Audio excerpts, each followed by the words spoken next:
شروع کریں جی جی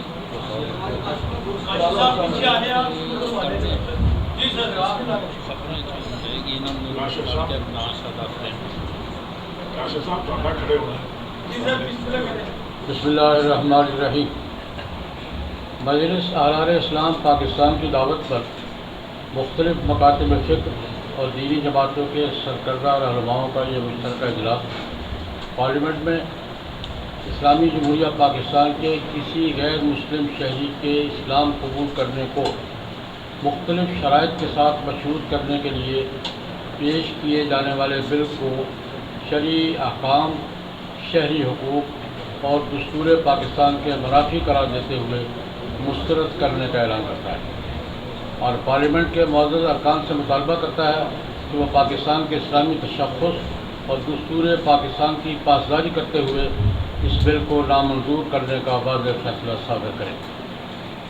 یہ اجلاس اس احساس کے اظہار ضروری سمجھتا ہے کہ کچھ عرصہ سے بیرونی اداروں اور لابیوں کے کہنے پر پاکستان میں ایسے مسودات قانون اسمبلیوں میں پیش اور پاس کیے جا رہے ہیں جو اسلامی تعلیمات کے منافی اور دستوری تقاضوں سے انحراف کے ساتھ ساتھ مسلمہ انسانی اور شہری حقوق سے بھی متصادم ہیں۔ اس سلسلے میں ارکان پارلیمنٹ کی مبینہ بے خبری یا بے پرواہی ملک کے شہریوں کے لیے تشویش کا باعث ہے۔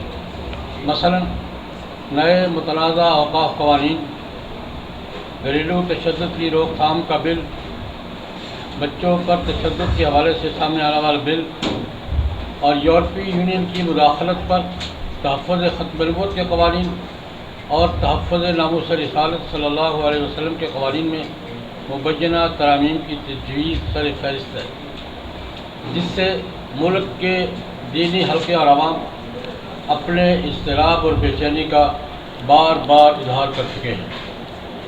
یہ اجلاس اس عمل کو انتہائی افسوسناک سمجھتا ہے کہ قانون سازی میں دستوری تقاضوں سے بے پرواہی اور غیر ملکی مداخلت کے رجحانات بڑھتے جا رہے ہیں، جو قومی خود مختاری اور آزادی کے لیے بھی سوالیہ نشان کی حیثیت رکھتے ہیں۔ ہمارے خیال میں دستور کی پاسداری کے لیے عدالت عظمیٰ کا کردار ادا کرنا ضروری ہو گیا ہے۔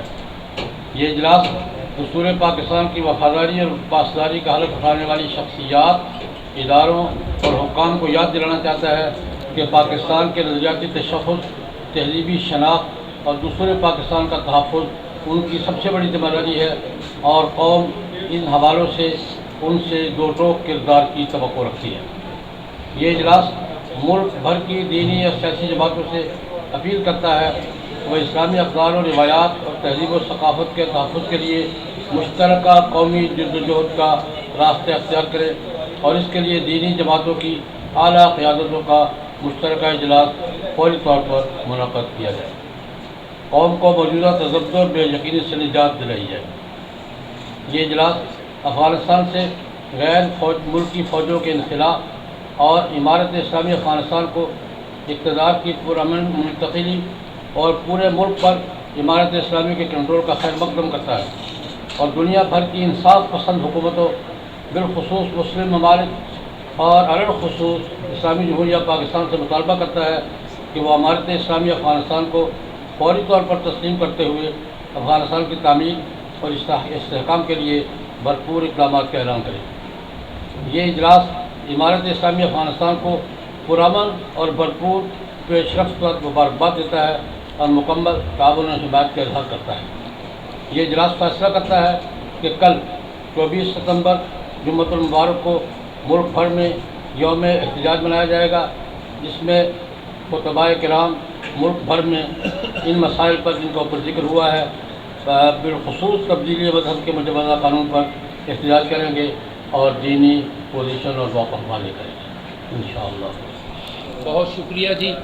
شرکائے اجلاس میں قاری محمد رفیق بجوی ہیں، ریٹائرڈ جسٹس میاں نذیر اختر صاحب ہیں، مولانا محمد الیاس چنیوٹی صاحب ہیں، مولانا زاہد الراشدی آپ سے مخاطب تھے، عبداللطیف خالد چیمہ مجلس احرار اسلام، مولانا عبدالرؤف ملک صاحب متحدہ علماء کونسل کے سربراہ ہیں، مولانا عبدالرؤف فاروقی جمعیت علماء اسلام کے سیکرٹری جنرل ہیں، مولانا محمد امجد خان جمعیت علماء اسلام کے رہنما ہیں، مولانا زبیر احمد ظہیر اور دیگر تمام حضرات ہیں، ڈاکٹر فرید احمد پراچا ہیں، قاری جمیل الرحمان اختر ہیں، مولانا عبدالغفار روپڑی اہل حدیث رہنما ہیں، اور اس طرح بہت سے دیگر حضرات ہیں۔ حافظ حسین احمد سنی مجلس عمل کے نمائندے ہیں۔ یہ کتنی جماعتیں تھیں؟ یہ تقریباً 13۔ اور یہ جو تنظیمی مدد کا قانون ہے، اس کی کیا شکل کیا ہے؟ مطلب دو ہم نے بتا دی کہ اپنی طرح سمجھ آئے۔ جی جسٹس صاحب آپ کچھ ان کو بتا دیں جی۔ جی دیکھیے، اس میں ایک تو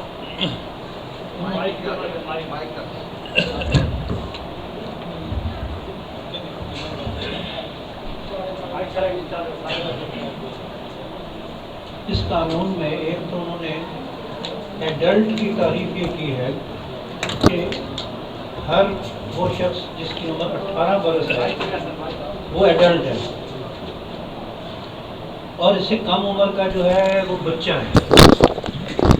اب یہ آپ فوراً سمجھ سکتے ہیں کہ اسلام میں تو بلوغت ہوتے ہی لڑکا ہو لڑکی وہ ذمہ دار ہوتا ہے، اپنے گناہ کا بھی اپنے جرم کا بھی خود نکاح کر سکتا ہے، اور معاہدوں میں معاہدے کر سکتا ہے اپنی آزاد مرضی سے۔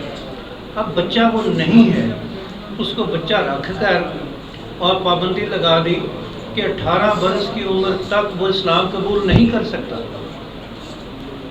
یعنی سراسر غیر اسلامی ہے۔ پوری ہماری 1400 سال کی تاریخ اس کے بالکل برعکس یہ پروویژن اس میں ڈالی گئی۔ اور میں پہلے ابھی ذکر کر رہا تھا کہ ایک بین الاقوامی ٹریٹی کا انہوں نے حوالہ دیا کہ اس کے تحت ہم آبلیگیٹڈ ہیں کہ یہ قانون بنائیں۔ وہ ٹریٹی ابھی میرے پاس تھی، فائل میں لے گئے ہیں باہر۔ اس میں ایسی قطعاً کوئی بات نہیں ہے کہ یوں آپ اسلام قبول کرنے والوں پر کوئی پابندی لگا۔ پھر انہوں نے ایک جنجال ڈالا ہے کہ کوئی اگر قبول اسلام کرتا ہے یا کرنا چاہتا ہے تو ایڈیشنل سیشن جج کو درخواست دے۔ دیکھیے، ایڈیشنل سیشن جج آئے دن نئے نئے مقرر ہوتے رہتے ہیں، انہیں عام ملکی قانون کا پتہ نہیں تو دین کا انہیں کیا پتہ ہوگا۔ ان کے پاس درخواست جائے گی، وہ ایک ہفتے، سیکشن 3 ہے اس کا، اس کے تحت وہ 1 ہفتے کے اندر پہلے اس کو طلب کرے گا اور انٹرویو کی ڈیٹ رکھے گا۔ اب انٹرویو میں اس نے کیا کہنا ہے، ایڈیشنل سیشن جج کو پتہ کیا ہے؟ خیر، اس کے بعد وہ اس کو کہے گا کہ اگر تم اپنے یعنی جو مذہب اختیار کر رہے اس کے علماء کو ملنا ہے تو ان کو ملاقات کرائی جائے گی۔ وہ کوئی معلومات چاہتا ہے، بھئی کیا چاہتا ہے؟ اس نے کلمہ پڑھ لیا، مسلمان ہے۔ پھر رکھا کہ 90 دن تک وہ اس کی پریکٹیکلی نگرانی میں رہے گا، اور اس دوران وہ یعنی چھوٹا ہے، جس عمر کا بھی ہے، تقابل ادیان کا مطالعہ کرے گا۔ واٹ از دس؟ یہ تو بڑے بڑے قابل جو لوگ ہیں یہ ان کا موضوع ہے۔ اب کیا ضرورت ہے؟ یہ ایکسرسائز ان فیوٹیلٹی ہے۔ یہ مسلمان کو گویا پریشرائز کیا جا رہا ہے، اس دوران کاوش ہو رہی ہے کہ کسی طرح وہ پھر لوٹ جائے پہلے کوئی حالت کفر میں۔ اچھا، یہ جو 90 دن کی میعاد ہے، خدا نہ خواستہ کسی کی اس میں ڈیتھ ہو جاتی ہے، زندگی موت کا تو نہیں پتہ، تو حکومت کے سر ہوگا یہ سارا، اور اس بیچارے کو اس حالت میں دنیا سے بھیجیں گے، حالت کفر میں۔ پھر اس کے بعد سرٹیفکیٹ جب دیں کہ تم مسلمان ہو، ہم سرٹیفائی کرتے ہیں، اس کے بعد اگلی ہی دفعہ رکھ دی گئی ہے۔ اس کے بعد سیکشن 3(8) میں اس کو پھر غیر مسلم لکھا ہے سرٹیفکیٹ کے بعد بھی۔ اب وہی یہ غیر مسلم اسلام یا دین قبول کرنے کے لیے جو بھی ریچولز یعنی رسومات ہیں وہ سر انجام دی جائیں گی۔ پھر کرسچنز میں تو ممکن ہے ہوں کوئی رسومات، مسلمانوں میں تو کوئی نہیں۔ جو ہی کوئی کلمہ پڑھتا ہے، یہی سنت نبوی ہے، سرکار اسی دمے انہیں گلے لگاتے تھے تو مسلمان ہو۔ یہ درمیان میں وقفہ یہ قتل ناجائز ہے اور اس کی کوئی گنجائش نہیں ہے۔ تو یہ ہے دفاع۔ پھر اگر کہیں پر ذرا یہ آ جائے کوئی بیان دے دے کہ جی ہمیں جبرن مسلمان کیا ہے، تو پھر 5 سال سے 10 سال تک قید ہے، اور 1 لاکھ سے 2 لاکھ روپیہ تک اس میں جرمانہ رکھا گیا۔ یعنی پریکٹیکلی تبلیغ اسلام کی راہ میں رکاوٹیں کھڑی کی گئی. اور جیسے یہاں پر ابھی کہا گیا ہے کہ اس کی بیک گراؤنڈ میں بے دین لابیاں تو ہیں ہی، بیرونی پریشر بھی ہے، مگر اصل پاکستان میں رہنے والے احمدی جماعت سے تعلق رکھنے والے دونوں گروہ، قادیانی اور لاہوری، جنہیں ہم مرزائی کے لفظ سے بولتے ہیں، وہ اس کے پیچھے ہیں. اور اس کی بیک گراؤنڈ یہ ہے کہ جب پروہیبیشن ان کے خلاف ہوئی 84 میں کہ تم اپنے مذہب کی تبلیغ نہیں کر سکتے اور چند اور پابندیاں، تو انہوں نے کچھ عرصہ تک تو قانونی جنگ لڑی. فیڈرل شریف کورٹ میں گئے، وہاں ان کے خلاف فیصلہ ہوا، پھر سپریم کورٹ میں گئے. وہ چاہ رہے تھے کہ ہمارا فنڈامنٹل رائٹ ہے آرٹیکل 20 کہ کوئی مذہب اختیار کرنا، اس کو عمل کرنا، اس کے پروپیگیٹ کرنا، تو ہمیں اس کی اجازت ہونی چاہیے. تو سپریم کورٹ نے یہ طے کیا کہ چونکہ تم لوگ اپنے عقائد پر غلط طور پر اسلام کا لیبل لگا کر دنیا کو چیٹ کرتے ہو، یہ دھوکہ دیتے ہو کہ یہ اصل اسلام یہ ہے، اور یہ تمہیں حق نہیں پہنچتا کہ یوں تم شاعر اسلام اور ہمارے جو دینی عقائد ہیں ان کا مذاق اڑاؤ اور اپنے غلط عقائد کو اسلام کو. لہٰذا ان کی پٹیشن ان کے خلاف فیصلہ ہوا، اور اس کی روح فیصلے کی یہ ہے کہ دھوکہ دینا کسی کا بنیادی حق نہیں ہے. اب یہ ہے قانون کی صورت. جیسے یہ بتائیے کہ یہ وزارت قانون نے تیار کیا ہے، وزارت مذہبی امور نے تیار کیا ہے، اسٹینڈنگ کمیٹی کے پاس، اسٹیئرنگ کمیٹی کے پاس، اور وہاں پیر نور الحق قادری یا طاہر اشرفی جو ہمارے علماء کے نمائندے ہیں، یہ وہاں کیا کر رہے ہیں؟ یہ دراصل ساری کھیل، اب میں نام تو نہیں لینا چاہتا، نور الحق قادری وغیرہ اور یہ انوالو نہیں ہے، یہ ایک اور لابی ہے ان کے ہاتھ. یہ ہمارے علماء کے نمائندے وہاں کیا کر رہے ہیں؟ یہ انہیں ظاہر ہے کہ باخبر رکھا ہی نہیں گیا پہلے، اب آ کے ان کو پتہ لگا وہ آواز اٹھا رہے ہیں اس کے خلاف. آپ کا بھی تم سے رابطہ ہوگا نا، اتنے بڑے بڑے ہیں ملک صاحب، آپ کا پیر نور الحق قادری تھے یا جتنے بھی ہیں جو اس وقت حکومت کے جو نمائندے ہیں، ان سے آپ کا رابطہ نہیں ہے کہ یہ آپ کیا کر رہے ہیں؟ توجہ دلائی جا رہی ہے، ممکن حد تک جہاں جس کا رابطہ ہے پوری توجہ دلائی جا رہی ہے. لیکن وہ باز نہیں آ رہے، وہ تعویلیں کر رہے ہیں کہ ہم یہ کوشش کر رہے ہیں، یہ ہو رہا ہے، یہ نہیں ہو رہا، لیکن اندرون خانہ سب کچھ ہو رہا ہے. بولتے ڈھیر. یس ڈاکٹر صاحب، یہ تو آپ نے کہا کہ بچے کو یہ اتنی ایج اور یہ ہونا ہے، ان کا مسئلہ ہے بچیاں، کہ جو غیر مسلم بچیاں ہیں ان کے ساتھ نکاح کرنے کا آسان طریقہ ہے کہ ان کو مسلمان کیا جائے. ان کی اپنی حیثیت اور ان کے خدشات جو ہے نا وہ بچیوں کے حوالے سے، بچوں کے حوالے سے نہیں ہے. یہ قانون میں بچیوں کا کوئی ذکر نہیں ہے، قانون مطلقاً ہے. ہم قانون پہ بات کر رہے ہیں، ہم قانون پہ بات کر رہے ہیں. قانون میں کوئی تفصیل نہیں ہے، اس میں فیمیل میل کا ذکر تو نہیں ہے نا، سرحد تو نہیں ہے نا، نہیں اس کے قانون میں نہیں ہے.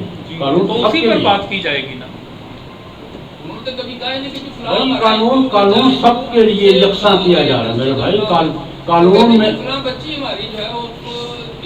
بھائی کوئی واقعہ ہوا ہوگا، ہم قانون کی بات کریں، قانون میں کوئی تفصیل نہیں ہے. دیکھیے میں ایک چھوٹی سی بات کہ جو بچی کسی کو لے جا کر اور جبراً شادی کے لیے مجبور کرے اور مسلمان کر لے، اس پر تو سیکشن 498B آلریڈی PPC میں موجود ہے، وہ اس کو روکنے کے لیے. اور اس میں ایک دیکھیے جب بات کیا ہے، قانون کی نظر میں سب برابر ہیں اور ایک جیسا سلوک ہونا چاہیے، مگر یہاں یہ رکھا گیا ہے کہ اگر مسلمان لڑکی کو لے جائیں اس طرح سے تو اس پہ سزا کم ہے، لیکن اگر غیر مسلم کو لے جا کر مسلمان کر کے اور اس کے ساتھ شادی کر لے تو اس کی سزا دگنی ہے. یعنی جی اس سیکشن میں آلریڈی یہ موجود ہے لڑکیوں کی پروٹیکشن کے لیے. تو یہاں جیسے ہمارے بزرگ مولانا زید الراشد صاحب نے فرمایا کہ موجودہ جس قانون کو ہم ڈسکس کر رہے ہیں اس میں متعلق کوئی غیر مسلم ہو، لڑکا یا لڑکی کی تفریق نہیں ہے. گھریلو تشدد کا جو ان کا بھی آپ نے یاد ذکر جی کیا گھریلو تشدد ہے وہ اس کو جائز ہے کہ اس کو قانون لگا رکھا جائے؟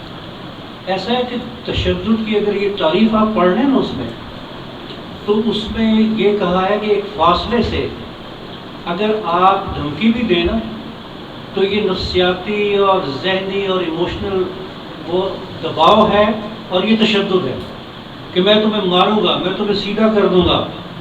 انہوں نے اس کو بھی تشدد لکھ دیا ہے اور اس کی سزا وہی دی جائے گی جو باقیوں کو. اب دیکھیے اسلام میں 2 صورتوں میں ہلکی مار جس کو تعدیب کے لیے ماری جاتی ہے. 7 سال کی عمر کے بچے کو کہ نماز پڑھے، 10 سال کا ہو کے نہ پڑھے تو حضور کا فرمان ہے کہ اسے مار کر نماز پڑھاؤ، بجائے اس کے کہ ہمیشہ جہنم کی آگ میں جلے. تھوڑی سی تعدیبی مار کے ذریعے راہ پر آ جائے اور دین کی راہ پر آ جائے تو یہ بہت بہتر ہے. اسی طرح اگر کوئی ناشزہ عورت ہے، بیوی ڈس اوبیڈینٹ ہے، خامن کے پوچھے بغیر جھک مار رہی ادھر ادھر جا رہی ہے، تو اس کو چیک کرنا یہ خامن کی ذمہ داری ہے. وہ ہیڈ آف دی فیملی ہے. الرجال قوامون علی النساء. اب اس حق کے تحت وہ روکتا ہے، پوچھتا ہے. تو اس کو درست کرنے کے لیے پہلے ڈائلاگ، گفتگو، قرآنی آیت اور سمجھائیں. اس کے بعد یہ ہے کہ نئی راہ پر آتی تو اپنا بستر الگ کر لیں. پھر بھی اگر وہ راہ پر نہیں آتی تو پھر اس کو مار کر سمجھائیں. یعنی پرمیشن قرآن پاک میں ہے، لیکن مار کے جو پیرامیٹرز ہیں وہ احادیث پاک میں واضح کر دیے گئے کہ اس کو منہ پر نہیں مارنا، ایسی سخت مار نہیں مارنی کہ جس سے اسے چوٹ آ جائے، ہلکی ضرب ہو. معنی صرف یہ ہے کہ اظہار کیا جائے اپنی ناراضگی کا اور اس کو سیدھی راہ پر لایا جائے. اگر پھر بھی کوئی راہ پر نہیں آتی اس کے بعد الٹیمیٹ ہے رستہ طلاق کا. مولانا امجد صاحب بھی آئے تھے تو وہ مولانا فضل الرحمان کے نمائندے ہیں. اب مولانا فضل الرحمان کے ذریعے بھی آپ کو سیاسی یا پریشر بڑھائیں گے کیونکہ وہ تو ایک قوت ہے. سب سے بات کریں گے، ہر ممکن راستہ اختیار کیا جائے گا آئین کے تحت. کرائی ہے، ان سے بھی بات کریں گے. خریداری کرائی ہے انہوں نے. ملے گا تو یقین نہیں کریں گے. مولانا امجد صاحب یہاں سے وہ کرا کے گئے. اسی لیے آئے تھے، تائید کے لیے ہی آئے تھے. ہمارے تائید کے لیے آئے. جی آنا ہونا جی ویسے آپ کو ذرا مدد کر دیتے ہیں. باہر سے کہتے ہیں آنا ہونا کوئی نہیں ہے، دلی ہوئی گئے ہیں. اچھا اللہ آپ کی زبان مبارک کرے، لیکن ہمیں بھی اپنا کام تو کرنا ہے. ہمیں اپنا کام کوئی کہتے ہیں آپ کو ذرا مدد. لیکن یہ اذان دینا تو ضروری ہے نا. نمازی تھوڑے آئیں یا زیادہ آزان دیں گے. بے شک. بہت شکریہ آپ نے ہمیں سمجھایا. سب حضرات کا. حضرت مولانا عبدالرؤف ملک صاحب ہمارے بزرگ ہیں، میں ان سے درخواست کرتا ہوں دعا کروا دیں.